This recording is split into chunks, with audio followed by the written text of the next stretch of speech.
अस्सलाम वालेकुम स्टूडेंट्स, उम्मीद है कि आप सेहत और ईमान की बेहतरीन हालत में होंगे। जैसा कि हम जानते हैं कि हम एक्सरसाइज 1.2 के क्वेश्चन नंबर 4 तक सॉल्व कर चुके हैं और आज हमारा एक्सरसाइज 1.2 का लास्ट क्वेश्चन है, क्वेश्चन नंबर 5, जो कि बहुत सिंपल, बहुत ईजी क्वेश्चन है।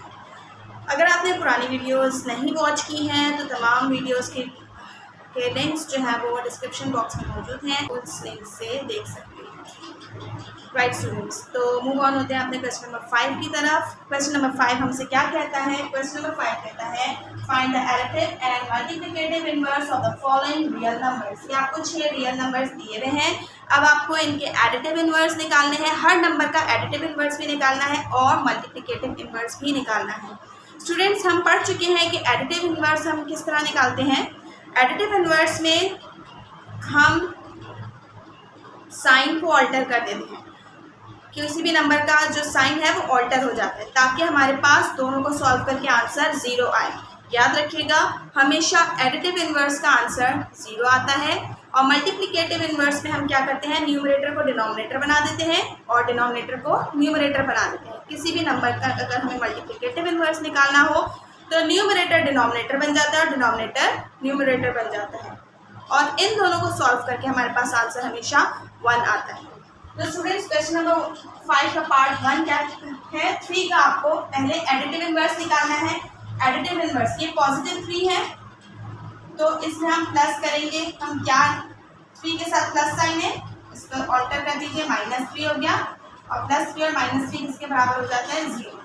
जब आप मल्टीप्लिकेटिव इनवर्स निकालेंगे 3 मल्टीप्लाई, मैंने आपसे कहा कि मल्टीप्लिकेटिव इनवर्स में न्यूमरेटर डिनोमिनेटर बन जाता है और डिनोमिनेटर न्यूमरेटर, तो यहाँ पर 3/1 है, 1 डिनोमिनेटर है, यहाँ पर 1 पर आ गया न्यूमरेटर में और 3 न्यूमरेटर है तो वो डिनोमिनेटर बन गया और इन दोनों को कैंसिल करके हमारे पास आंसर क्या आ गया? 1। सिमिलरली -7, जब माइनस लिखा हुआ है तो इसका साइन ऑल्टर हो गया, इसका एडिटिव इनवर्स क्या हो गया? +7 और इन दोनों को सॉल्व करके आंसर क्या आ गया मेरा? 0। -7 का मल्टीप्लिकेटिव इनवर्स क्या होगा? न्यूमरेटर डिनोमिनेटर 1 था, न्यूमरेटर बन गया और न्यूमरेटर -7 था, वो डिनोमिनेटर बन गया और इन दोनों को जब आप सॉल्व करेंगे तो ये दोनों कैंसिल हो जाएंगे, आंसर क्या आ जाएगा? 1। पॉइंट 3 का साइन क्या है? इसके साथ प्लस लगा हुआ है तो आप साइन ऑल्टर कर देंगे। -0.3 जो है वो इसका एडिटिव इनवर्स होगा। इन दोनों को सॉल्व करके आंसर क्या आ जाएगा? 0। और 0.3 का मल्टीप्लिकेटिव इनवर्स क्या होगा? मल्टीप्लाई करेंगे, डिनोमिनेटर यहाँ 1 है वो न्यूमरेटर बन गया और न्यूमरेटर 0.3 है तो वो डिनोमिनेटर बन गया। इन दोनों को सॉल्व करेंगे, ये दोनों कैंसिल होकर आंसर क्या आ जाएगा? 1। -5/5 इसका एडिटिव इनवर्स क्या होगा? ये पूरा नंबर आप ब्रैकेट में रखिए, ये माइनस के साइन के साथ है प्लस, तो अब जो आप इसका एडिटिव इनवर्स लिखेंगे वो किस साइन के साथ लिखेंगे? प्लस के साथ। √5/5 is the additive inverse of -√5/5। इन दोनों को आंसर करेंगे, कैंसिल करेंगे, आपका आंसर क्या आ जाएगा? 0। अब -√5/5 का मल्टीप्लिकेटिव इनवर्स क्या होगा? हम इन दोनों को न्यूमरेटर को डिनोमिनेटर, डिनोमिनेटर को न्यूमरेटर बना देंगे। यहाँ पर डिनोमिनेटर क्या है? 5, वो न्यूमरेटर में आ जाएगा और न्यूमरेटर में क्या है? -√5, वो डिनोमिनेटर में आ जाएगा। जब आप इसको कैंसिल करेंगे तो आपके पास आंसर किसके बराबर आ जाएगा? 1 के बराबर आ जाएगा।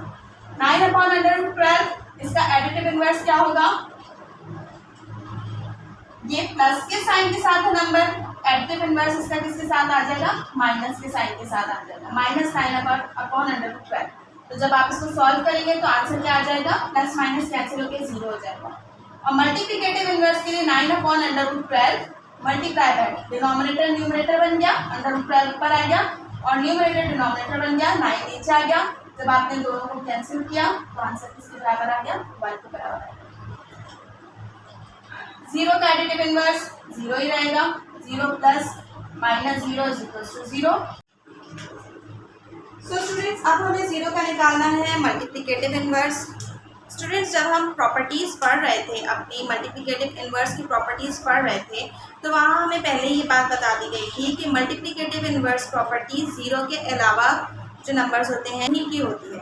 क्योंकि आप देखें, 0 का अगर मैं इनवर्स लिखूँगी, मल्टीप्लिकेटिव इनवर्स लिखूँगी तो 1/0 आएगा और डिनोमिनेटर में 0 एक्सेप्टेबल नहीं है क्योंकि इसका आंसर फिर क्या आता है? इन्फिनिटी आता है। 0 multiply by infinity is equals to 0 हो जाएगा, राइट। ये तो एक आंसर है इसका, ठीक है। लेकिन हमसे पूछा है मल्टीप्लिकेटिव इनवर्स, तो मल्टीप्लिकेटिव इनवर्स का आंसर हमेशा 1 आता है, जबकि इसका आंसर क्या आ रहा है, 0 आ रहा है, विच इज़ नॉट पॉसिबल। तो हम इसमें मल्टीप्लिकेटिव इनवर्स नहीं निकाल सकते हैं। आप इसका मल्टीप्लिकेटिव इनवर्स 0 का क्या लिखेंगे, नॉट पॉसिबल। और आपकी बुक में इसका जो 0 दिया हुआ है, बुक में आपको इसका आंसर 0 दिया है, वो एक्चुअली इसका आंसर दिया हुआ है, वो ये, हालांकि वो गलत बात है। आपको बुक में ये बताना चाहिए था कि 0 का मल्टीप्लिकेटिव इनवर्स पॉसिबल नहीं है। अच्छा, अब आप ये कहेंगे कि यहाँ पर ये 0 कैसे हो गया। देखिए 1/0 का आंसर तो इन्फिनिटी होता है, क्योंकि डिनोमिनेटर में 0 आ गया तो वो जो है वैल्यू कभी ख़त्म नहीं होगी, चलती चली जाएगी, उसको हम इन्फिनिटी कहते हैं। लेकिन जब आप 0 से कोई भी चीज़ मल्टीप्लाई करते हैं, चाहे आप इन्फिनिटी को ही क्यों ना मल्टीप्लाई करें, तो फिर आंसर आपके पास क्या आएगा, हमेशा 0 आएगा। तो दैट्स व्हाई इसमें इसका आंसर 0 है। बट 0 का multiplicative inverse is never possible, right students, because multiplicative inverse का आंसर हमेशा 1 आता है। उम्मीद है कि आपको बहुत अच्छा समझ में आया होगा। अगर ऐसा है तो आप मेरे चैनल को लाइक, सब्सक्राइब और शेयर ज़रूर करिएगा, और अपना ढेर सारा ख्याल रखिएगा, दुआ में याद रखिएगा। अल्लाह हाफिज़।